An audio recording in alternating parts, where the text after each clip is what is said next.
Hey, what's up, everybody? Sarah here. So in this video, I'm going to talk about the Robinhood app and some things that I don't really like about it. I am doing this video just for the benefit of people that may be new to investing or maybe might not be familiar with some of these financial concepts. And I just would sincerely hope to help some of you because I think there are some pretty kind of misleading things about this app that you should be aware of if you're using it. So the first thing is that Robinhood quotes on its website that there's a 1.8% APY, annual percentage yield, on your cash balances, on the uninvested cash that you have. And you can join this like wait list, which, by the way, it's just my personal conjecturing, and this is not based on anything, but I just think these wait lists are some kind of a like marketing gimmick to make it feel like it's a little bit more exclusive than it really is. Like, how hard can it really be to create a cash management account for anybody? But anyways, so you could be on the wait list, whatever. And then like the disclosures, you have to like go down and down and down and scroll and scroll. And then finally you get to the disclosures. I feel like these disclosures should really be up here closer to where, I mean, they have this little like disclosure thing here, but it's not telling you the real information you need to know about this, which is that this is dependent upon the program banks and it might change at any time and it's at the program bank's discretion. So on that, I just want to make a comment, which is, first of all, APY is different from APR, or annual percentage rate. APR does not take into account compounding, whereas APY does. So that's the first thing. If you're comparing this to the rate of return on other accounts or cash accounts, then you should just know that this actually does include compounding. And if the compounding frequency is higher, like for example, if they're calculating this with a compounding frequency of daily, then it can actually be much higher. If it's monthly or whatever, like semi-annually or whatever, then the compounding effect is lower. But when you compound more frequently, you could really create a representation that is quite different from what the APR would truly be stating. So that's the first thing. The second thing is, I'm curious as to, I mean, supposedly this 1.8% APY is much higher than you can get at other banks or get at banks. I'm sorry, Robinhood is not a bank, but that you could get at a bank.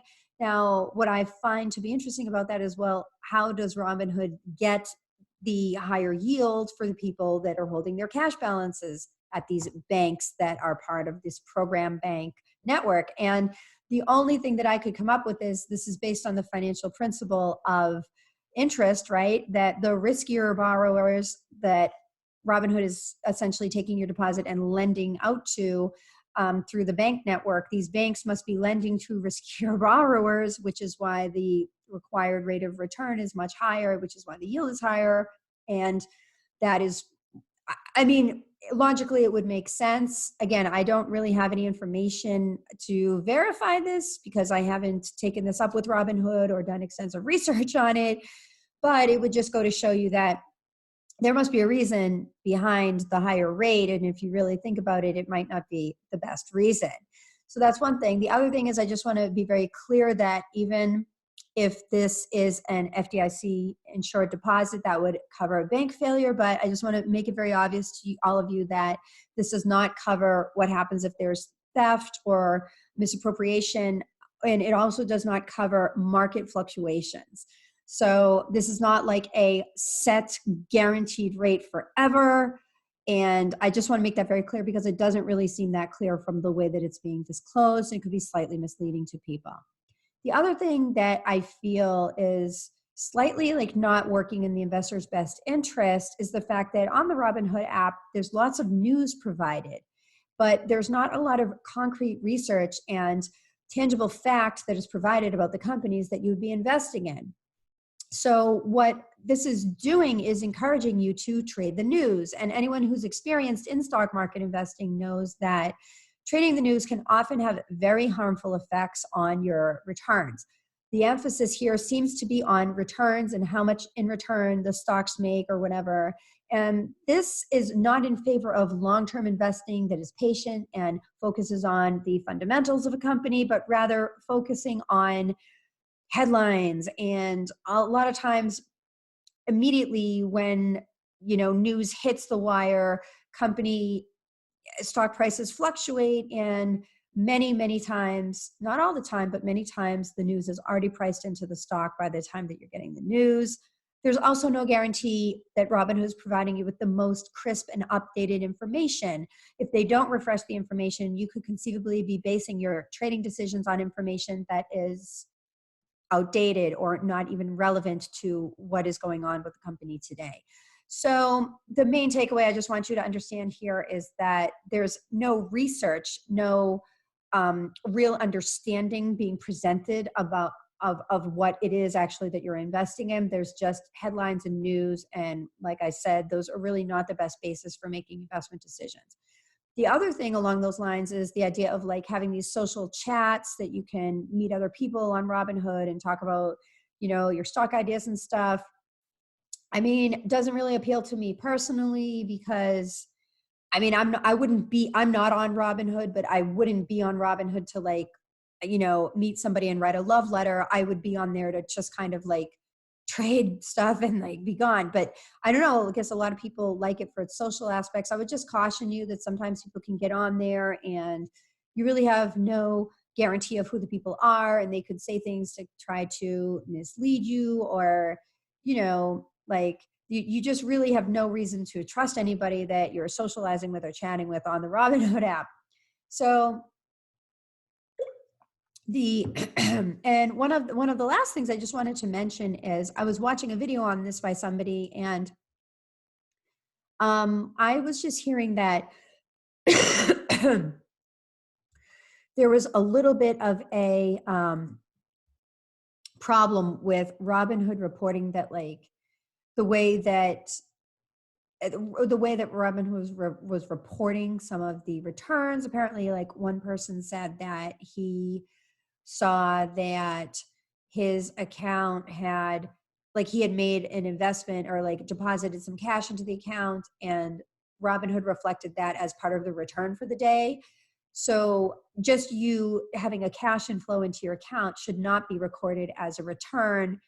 That should be withheld from the return calculation. It's deceptive to use cash inflows as part of a return on an investment unless you are just really explaining, like there's different methodologies and ways of calculating it, but it should be disclosed and it should be clear that the cash inflows are included. But to my knowledge, I don't believe that that is how it occurs on Robinhood. And so the hazard with that is that if you look at your positions and you see like, oh, it's up by this much in dollar amount, and it includes the cash that you inputted for the day, then you could conceivably think, well, wow, I made a great stock decision. I should invest more.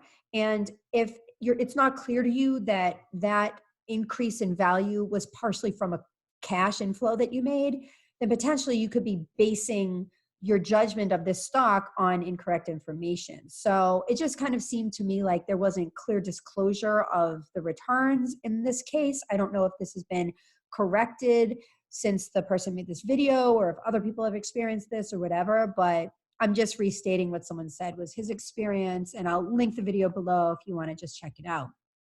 So that is my take on Robinhood. The other thing, the last thing that's really important is the idea of leverage. Robinhood is very free with the leverage and enabling people to margin up on their positions. Now, what people new to investing or that maybe don't have like a financial background might not realize is that you can really get into a lot of trouble this way and you can lose a lot of money very quickly. Understand that the current environment is not indicative of the totality of the stock market and the cycle. So for the last 10 years, we've pretty much been in a bull market as of, March 1st, 2020. There hasn't really been a very serious correction. Like I lived through 2008, I saw portfolios going down 30, 40%. And to my knowledge, I don't know that a lot of people that are like new to investing have necessarily seen that. So I would just say, if you are using leverage, I want you to be really careful and to try to understand what really is at risk here. If the market does go down in even a minor way, what really are you going to be losing? Because you can certainly lose a lot. And for somebody that has just a small portfolio or you know, a low asset or low balance, it could really be very harmful to you. So use leverage sparingly. I don't know that Robinhood has necessarily done a great job of educating people about this within the app or outside of the app or anywhere, but it seems to me like the leverage is flowing pretty freely. In fact, in one case, there was a glitch where people were able to lever up without limit, and that certainly would really be very harmful if if there were no limits imposed on the leverage, and it's happened before on Robinhood.